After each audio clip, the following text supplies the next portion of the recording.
തുർക്കി തലസ്ഥാനമായ അങ്കാറയിൽ നടന്ന നാറ്റോ ഉച്ചകോടി കേവലം സൈനിക ചർച്ചകൾക്ക് മാത്രമല്ല, വൻ ശക്തികൾ തമ്മിലുള്ള നയതന്ത്ര പോരാട്ടങ്ങൾക്കും വേദിയായിരിക്കുകയാണ്. ഉച്ചകോടിക്കിടെ യുക്രൈൻ പ്രസിഡന്റ് സെലൻസ്കിയുമായി നടത്തിയ കൂടിക്കാഴ്ചയിൽ അമേരിക്കൻ പ്രസിഡന്റ് ഡൊണാൾഡ് ട്രംപ് നടത്തിയ ചില പരാമർശങ്ങൾ അന്താരാഷ്ട്ര മാധ്യമങ്ങളിൽ വലിയ ചർച്ചയായി. യുക്രൈൻ ഭരണകൂടത്തെ പ്രതിരോധത്തിലാക്കുന്ന തരത്തിലായിരുന്നു സെലൻസ്കിയുടെ മുഖത്ത് നോക്കി ട്രംപ് സംസാരിച്ചത്. കൂടിക്കാഴ്ചയ്ക്കിടെ യുക്രൈന്റെ അയൽ രാജ്യമായ പോളണ്ടിനെ ട്രംപ് അമിതമായി പുകഴ്ത്തുകയായിരുന്നു. യുക്രൈനെ പിന്തുണയ്ക്കുന്ന നിരവധി ആളുകൾ പോളണ്ടിൽ ഉണ്ടെന്ന് പറഞ്ഞ ട്രംപ് പോളണ്ട് ഒരു അത്ഭുതകരമായ രാജ്യമാണെന്ന് വിശേഷിപ്പിച്ചു. എന്നാൽ അതിലുമുപരിയായി പോളിഷ് പ്രസിഡന്റ് കരോൾ നാവ്റോക്കി മികച്ച രീതിയിലാണ് ഭരണം കൈയാളുന്നതെന്നും അദ്ദേഹം ചെയ്യുന്ന ജോലികൾ പ്രശംസനീയമാണെന്നും ട്രംപ് സെലൻസ്കിയുടെ സാന്നിധ്യത്തിൽ തുറന്നു പറഞ്ഞു. സെലൻസ്കിയെ സംബന്ധിച്ചിടത്തോളം കടുത്ത നയതന്ത്ര അസ്വസ്ഥത ഉണ്ടാക്കുന്നതായിരുന്നു ട്രംപിന്റെ ഈ അപ്രതീക്ഷിത വാക്കുകൾ. കാരണം പോളിഷ് പ്രസിഡന്റ് കരോൾ നാവ്റോക്കി അടുത്തിടെ യുക്രൈൻ ഭരണകൂടത്തിനും സെലൻസ്കിക്കുമെതിരെ കടുത്ത വിമർശനങ്ങളുമായി രംഗത്ത് വന്ന വ്യക്തിയാണ്. രണ്ടാം ലോക മഹായുദ്ധകാലത്തെ ചില ചരിത്രപരമായ വിഷയങ്ങളും അന്നത്തെ യുക്രൈൻ ദേശീയവാദി നേതാക്കളുടെ നിലപാടുകളെയും ചൊല്ലി ഇരു രാജ്യങ്ങളും തമ്മിൽ കടുത്ത തർക്കങ്ങൾ നിലനിൽക്കുന്നുണ്ട്. യുദ്ധകാലത്തെ ആ പഴയ ചരിത്രപരമായ വിയോജിപ്പുകളെ യുക്രൈൻ കൈകാര്യം ചെയ്യുന്ന രീതി ശരിയല്ലെന്നായിരുന്നു കരോൾ നാവ്റോക്കിയുടെ പ്രധാന വിമർശനം. പോളണ്ടിനെ വേദനിപ്പിച്ച ചരിത്രപരമായ വസ്തുതകളെ തിരുത്താൻ കീവ് തയ്യാറാകുന്നില്ലെന്ന് അദ്ദേഹം കുറ്റപ്പെടുത്തിയിരുന്നു. ഈ പശ്ചാത്തലത്തിൽ തങ്ങളെ നിരന്തരം വേട്ടയാടുന്ന ഒരു പോളിഷ് നേതാവിനെ അമേരിക്കൻ പ്രസിഡന്റ് പരസ്യമായി പുകഴ്ത്തിയത് സെലൻസ്കിയെ കടുത്ത സമ്മർദ്ദത്തിലാക്കി. ലോകം രണ്ടാം മഹായുദ്ധകാലത്ത് യുക്രൈനിലെ തീവ്ര ദേശീയവാദികളായ ചില സൈനിക വിഭാഗങ്ങൾ പോളിഷ് വംശജർക്കെതിരെ നടത്തിയ അതിക്രമങ്ങൾ ഇന്നും പോളണ്ടിലെ ജനങ്ങൾക്കിടയിൽ കടുത്ത മുറിവായി അവശേഷിക്കുന്നുണ്ട്. നയതന്ത്ര തലത്തിൽ യുക്രൈന് വലിയ തോതിൽ ആയുധങ്ങളും അഭയവും നൽകുന്ന രാജ്യമാണ് പോളണ്ടെങ്കിലും ഈ ചരിത്രപരമായ തർക്കം ഇന്നും ഇരു രാജ്യങ്ങൾക്കുമിടയിലെ കനൽക്കൂനിയായി തുടരുകയാണ്. ഇതിനെയാണ് നാവ്റോക്കി രാഷ്ട്രീയമായി ഉപയോഗിക്കുന്നത്. നാറ്റോ സഖ്യത്തിലെ ഏറ്റവും പ്രധാനപ്പെട്ട അംഗങ്ങളിലൊന്നായ പോളണ്ടുമായി നല്ല ബന്ധം പുലർത്താൻ യുക്രൈൻ ആഗ്രഹിക്കുമ്പോഴും ഇത്തരം ചരിത്രപരമായ വിഷയങ്ങളിൽ വിട്ടുവീഴ്ചയ്ക്ക് സെലൻസ്കി തയ്യാറായിരുന്നില്ല. എന്നാൽ വാഷിംഗ്ടണിൽ ട്രംപ് അധികാരത്തിൽ വന്നതോടെ മിഡിൽ ഈസ്റ്റിലെയും യൂറോപ്പിലെയും രാഷ്ട്രീയ സമവാക്യങ്ങൾ അതിവേഗം മാറുകയാണ്. യുക്രൈനുള്ള അമേരിക്കൻ സഹായത്തിന്റെ കാര്യത്തിൽ ട്രംപിനുള്ള വിയോജിപ്പ് പരസ്യമായ രഹസ്യമാണ്.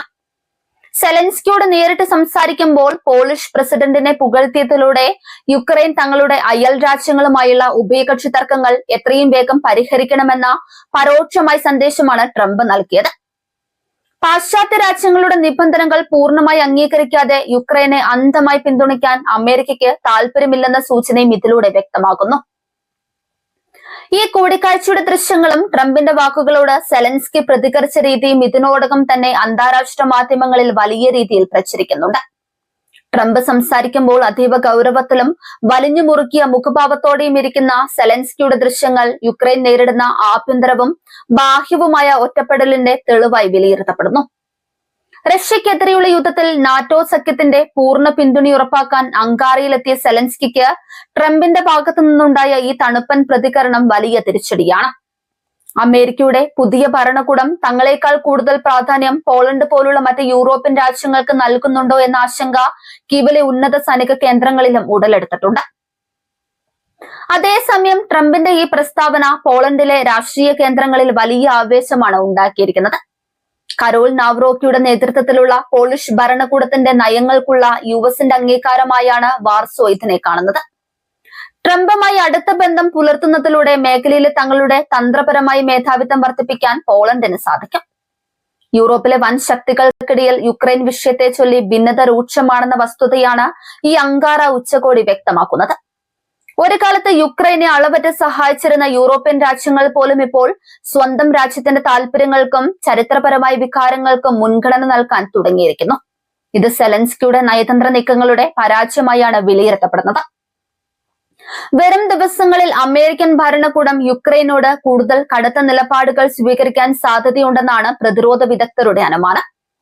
റഷ്യയുമായി ഒരു സമാധാന ചർച്ചയ്ക്ക് യുക്രൈനെ നിർബന്ധിതരാക്കാൻ ട്രംപ് ഈ സമ്മർദ്ദ തന്ത്രങ്ങൾ ഉപയോഗിച്ചേക്കാം. അയൽ രാജ്യങ്ങളുമായുള്ള പ്രശ്നങ്ങൾ പരിഹരിക്കാതെ നാറ്റോ അംഗത്വം സാധ്യമല്ലെന്ന കടുത്ത യാഥാർത്ഥ്യവും യുക്രൈന് മുന്നിലുണ്ട്.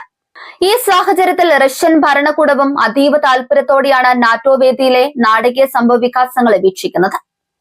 പാശ്ചാത്യ സഖ്യത്തിനുള്ളിലെ വിള്ളലുകൾ തങ്ങൾക്ക് അനുകൂലമായി മാറ്റാൻ മോസ്കോയ്ക്ക് സാധിക്കും.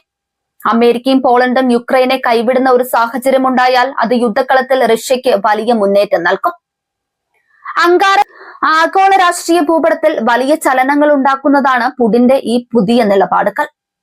റഷ്യൻ ജനതയുടെ മനസ്സ് തകർക്കാൻ യുക്രൈന് കഴിയില്ലെന്ന പ്രഖ്യാപനം വരാനിരിക്കുന്ന കടുത്ത സൈനിക നീക്കങ്ങളുടെ മുന്നോടിയായാണ് വിലയിരുത്തപ്പെടുന്നത്. മിഡിൽ ഈസ്റ്റും യൂറോപ്പും ഒരേപോലെ പുകയുമ്പോൾ ഈ ഓരോ ചലനങ്ങളും ആഗോള രാഷ്ട്രീയത്തിന്റെ ഗതി മാറ്റാൻ പോന്നവയാണ്.